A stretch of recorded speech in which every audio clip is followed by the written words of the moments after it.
Bom dia. Vou contar uma história de uma moça chamada Ozira. Ozira era muito boa, desde muito criança, que tinha um bom coração.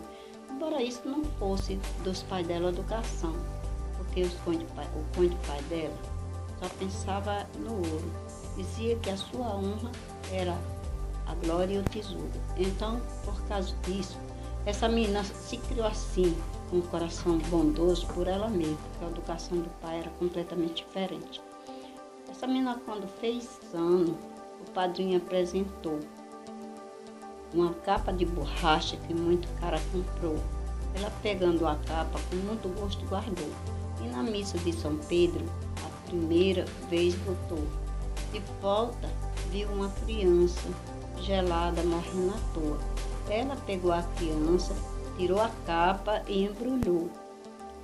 Ozira tinha 11 anos quando esse caos se deu.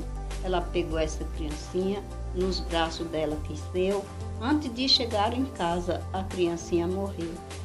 Ela chamou pelo um criado e disse: conduz esse inocente, leva a casa mortuária, faça um enterro decente, que morreu de fome e frio nessa praça cruelmente. Não encontrou uma mãe, tantas que há na cidade, que estendesse-lhe a mão, praticando a caridade. Então Ozira era muito boa, inteligente.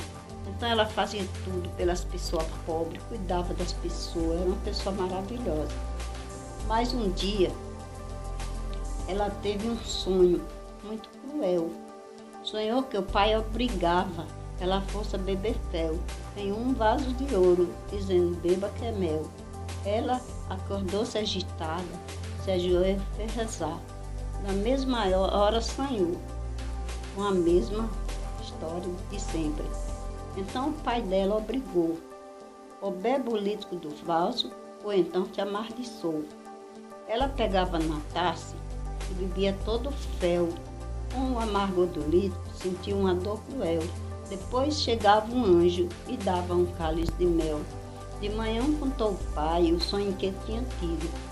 O pai disse: minha filha, quando eu sonho, não fico surpreendido.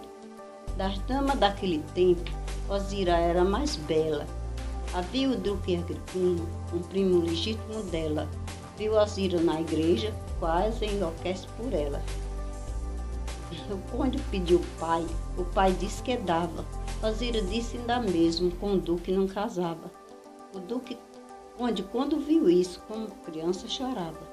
Disse o pai: ô minha filha, veja que nisso obra mal. Ele é Duque e é teu primo, prova de um sangue real, como a nossa independência do reino de Portugal. Ozira disse: eu não caso, após me faz repunar.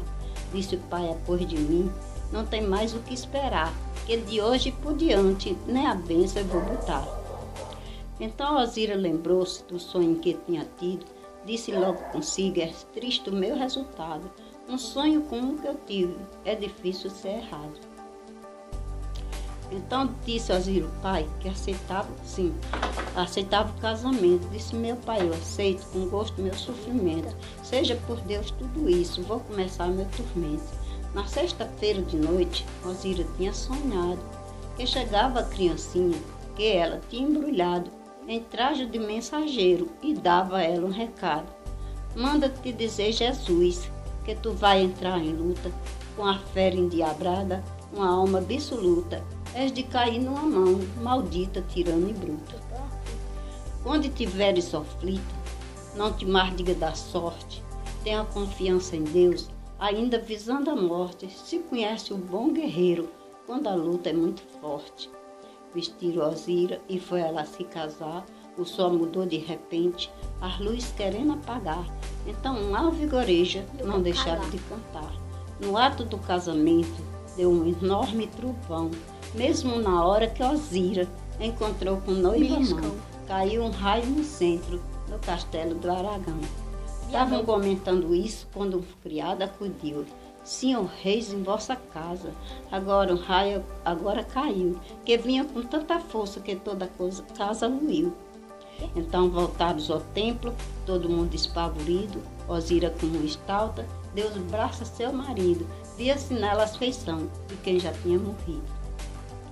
Então levou ela a Bruxelas, o marido levou ela a Bruxelas, já sorrindo com o tempo.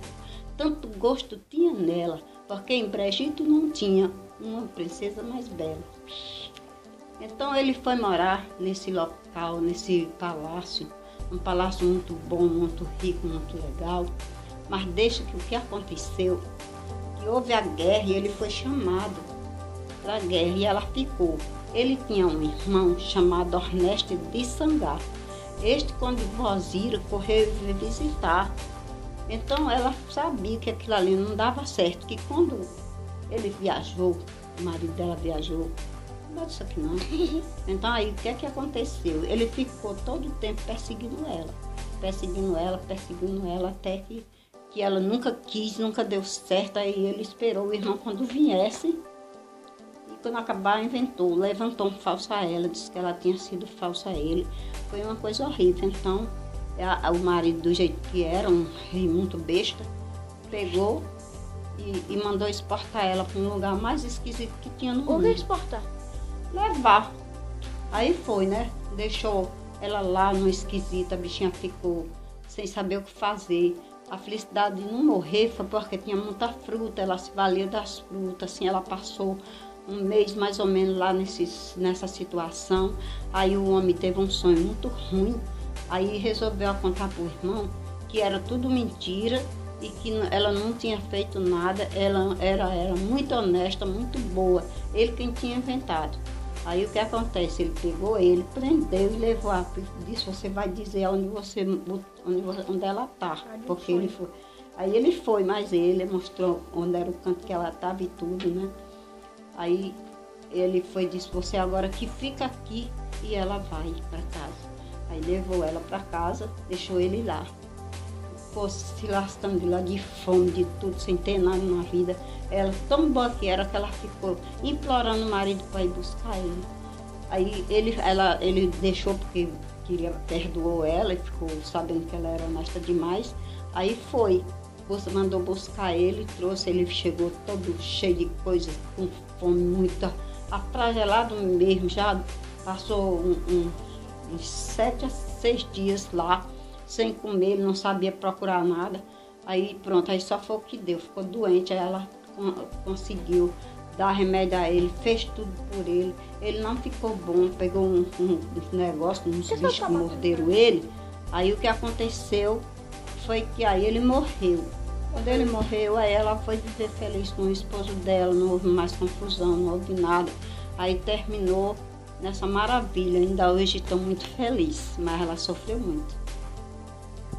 Ensinamentos da Dona Coruja. Não escute funk. Funk é feio. Tem muitos palavrões. Erros de gravação. Não se preocupem.